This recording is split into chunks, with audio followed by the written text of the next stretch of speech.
Hi అండి అందరికీ అందరూ ఎలా ఉన్నారు బాగున్నారా నేనైతే చాలా బాగున్నాను। ఈ రోజు మార్నింగ్ టిఫిన్ అయితే బొరుగుల చిత్రాన్నం చేశాను। దీనినే ఉగ్గాని అని కూడా అంటారండి। ఉగ్గానిలో కొన్ని రకాలుగా చేస్తారు కదా, నేనైతే ఏ రకం చేస్తానో ఈ వీడియోలో అయితే చూపిస్తాను। ముందుగా మనము బొరుగుల్ని బాగా ముందుగా నీటితో శుభ్రంగా కడుక్కోవాలండి। ఎందుకంటే దీనిలో బాగా ఇసుక అనేది చాలా ఉంటుంది। అంత కిందికి అనేది ఇట్లా కడుక్కోవడం వల్ల కిందికి అనేది తేలిపోతుంది అన్నమాట। అక్కడక్కడ కూడా మనకి మారిపోయిన బొరుగులు ఇవన్నీ కూడా ఏంటంటే పంటి కింద పడడం అవి జరుగుతాయి। కాబట్టి ఒక 2-3 సార్లైనా మనం బొరుగుల్ని బాగా కడుక్కోవడం మంచిది। ఆ తర్వాత నేను బొరుగుల చిత్రాన్నంకి అయితే ఆనియన్స్ అయితే కట్ చేసుకుంటున్నానండి తరువాత కోసము। వీటితోనే ఒక పెద్ద సైజు టమాటా అయితే నేను కట్ చేసుకుంటున్నాను। టమాటా కొంచెం ఎక్కువ పడితేనే బాగా టేస్టీగా ఉంటుంది, అందుకు నేను వీటిని ఎక్కువగా కట్ చేసుకున్నాను। అంటే ఒక టమాటానే కాదు, ఆనియన్స్ కూడా నేనైతే ఎక్కువ వేసుకుంటాను। ఆనియన్స్ టమాటా ముక్కల్ని చక్కగా కోసుకొని పక్కన పెట్టేసుకోవాలి। ఆ తర్వాత బొరుగుల చిత్రాన్నం కోసం అయితే నేను ముందుగా అయితే కొబ్బరి తీసుకున్నాను। నా దగ్గర పచ్చి కొబ్బరి అవైలబుల్గా ఉంది కాబట్టి పచ్చి కొబ్బరి తీసుకున్నాను, ఒకవేళ లేకపోతే ఒట్టి కొబ్బరి అయినా తీసుకోవచ్చు। ఇందులోనే పచ్చిమిర్చి, అలాగే కొత్తిమీర,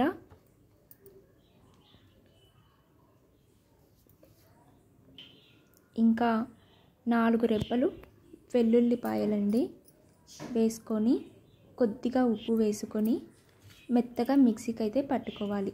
ఈ విధంగా పేస్ట్ చేసుకోవాలి। ఇప్పుడు మరో పక్క స్టవ్ వెలిగించి ఇలా కడాయి పెట్టేసుకోండి। కడాయిలోకి నేనైతే కొద్దిగా నూనె అయితే వేస్తున్నాను। నూనె అయితే కొంచెం ఎక్కువగానే వేసుకుంటున్నాను।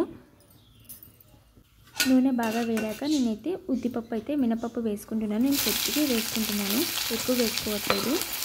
అలాగే తరువాత ఆనియన్స్ కరిగి పెట్టుకున్న ఆనియన్స్ అయితే వేసేస్తున్నాను। ఇవైతే బాగా వేగనివ్వాలి। ఇందులోనే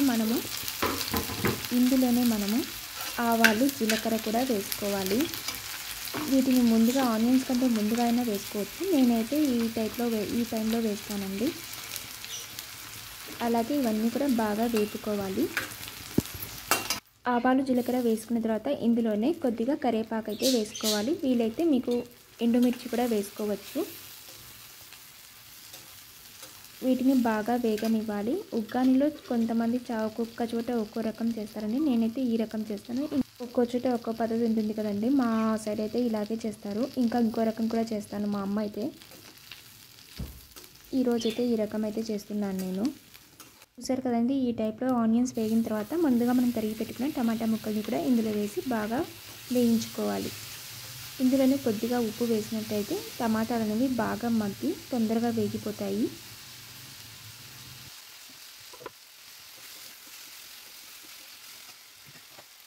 టమాటాలు బాగా మగ్గిపోయాయి కదా, ఇప్పుడు ఈ టైంలోనే ముందుగా మనం మిక్సీకి పట్టుకున్న ఈ పచ్చిమిర్చి కొబ్బరి పేస్ట్ కొత్తిమీర పేస్ట్ని అయితే మనం వేసుకొని బాగా వేయించుకోవాలి।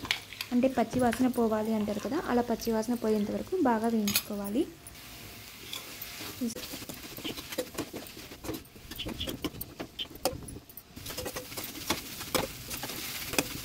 ఇలా బాగా వేగిన తర్వాత నేనైతే పసుపు వేసుకుంటున్నాను కొద్దిగానే, అది కూడా ఇలా పసుపు వేసిన తర్వాత కూడా ఇలా బాగా వేయించుకోండి।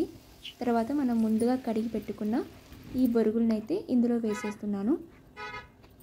అలాగే నేను ముందుగా ఉప్పు వేయలేదు కాబట్టి ఇప్పుడైతే ఉప్పు వేసుకున్నాను।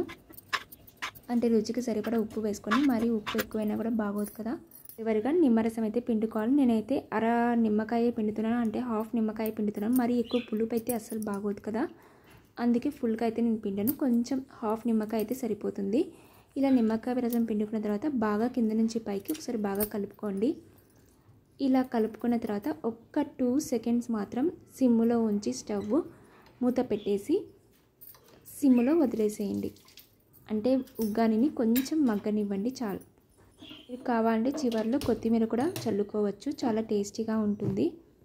ఈ బొరుగుల చిత్రానికి ఎటువంటి చట్నీలు పొళ్ళు ఏమీ అవసరం లేదు। మీకు కావాలంటే పప్పుల పొడి కొబ్బరి వెల్లుల్లి వేసి పొడి చేసుకొని చల్లుకోవచ్చు, లేదా ఉట్టి పప్పుల పొడి అయినా చల్లుకొని కలుపుకోవచ్చు।